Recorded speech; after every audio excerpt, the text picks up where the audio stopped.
با مقصد احیا و رشد عنعنه‌های ملی، تحکیم حس خویشتن‌شناسی و میهن‌پرستی، حفظ و نگهداشت بهترین سنت‌های ملی، نیاگانمان در سمت آماده نمودن خوراک‌های ملی و به حیات مستقل آماده کردن جوان دختران طبق نقشه چوبینی کمیته کار با زنان و عائله نزد حکومت جمهوری تاجیکستان و مقامات اجرایی حاکمیت دولتی طول چند سال است که در کشور با جلب زنان و دختران هنرمند و کدبانوهای صاحب ذوق آزمون جمهوریوی کدبانوی بهترین گذرانیده می شود. سال روان دور اول آزمون مذکور در شهر و ناحیه‌های ولایت ختلان موافق نظامنامه با اشتراک دایره زیادی بانوان و جوان دختران هنرمند از تشکیلات و مؤسسه و جماعت‌های شهرک و دیهات در سطح بلند برگزار گردید و در اساس اجرای شرط‌های آن و خلاصه‌های هیئت حکمان بهترین‌ها به دور ولایتی آزمون راه خط گرفتند.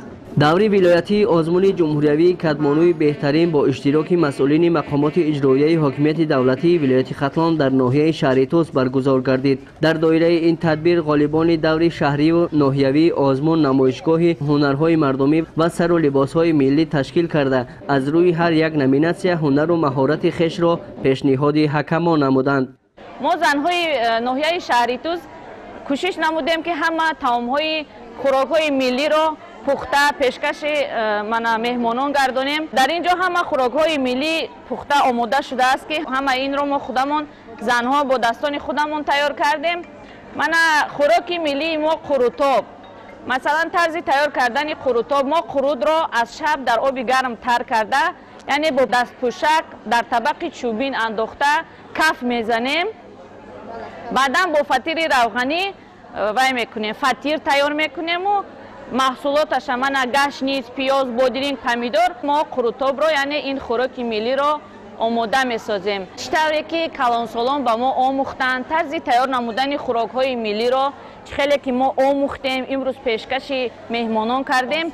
ما به خوانندگان مؤسسه های میانه عمومی، به جوانان امروزه همه این خوراک ها را طرز تیار کردنش را می آموزانیم و توصیه میکنیم که چنین خوراک ها را آماده سازند. در این چاره‌بینی مسئولین به هنر دسترخوان‌آرایی، تیار کردن خورش‌های بالذات و طعام‌های ملی، آماده نمودن محصولات نانی و هنر کنده‌کاری و چوب تراشی اشتراکچیان آزمون بهای بلند داده ابراز داشتند که در زمینه راه اندازی شدن آزمون جمهوریوی کدبانوی بهترین سنت‌های نیاگان در سمت آماده کردن طعام‌های ملی حفظ گردیده هنر و مهارت زنان و دختران هنرمند رشد و معرفت عائله‌داری آنها تشکل می‌یابد. در ناحیه شهری توس آزمون دور ولایتی آزمون کدبانوی بهترین برگزار گردیده ایستاده است که در آن زنان و بانوان هنرمندان ناحیه تیمورملک اشتراک دارند و در اینجا باشد ما محصول دستی زنان و بانوان و هنرمندان را به معرض تماشا گذاشته ایم. در ناحیه تیمورملک باشد اقلیت های گوناگون زندگی میکنند. در دو جماعت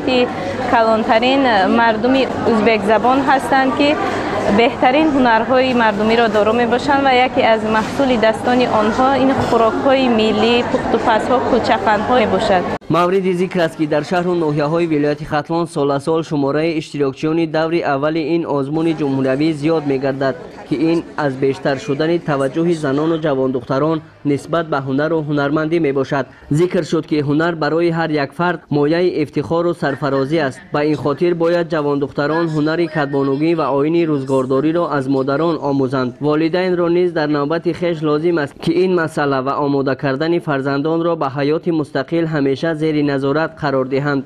دور ولایتی آزمون جمهوریوی کدبانوی بهترین طبق طلبات نظامنامه از روی هر یک نومیناسیون در سطح بلند دایر گردید. با دستگیری مقامات اجرایی حاکمیت دولتی ولایت ختلان برای اشتراک فعالانه بهترین ها و غالبان آزمون با سپاسنامه، دیپلم و تحفه های خاطروی قدرشناسی کرده شد.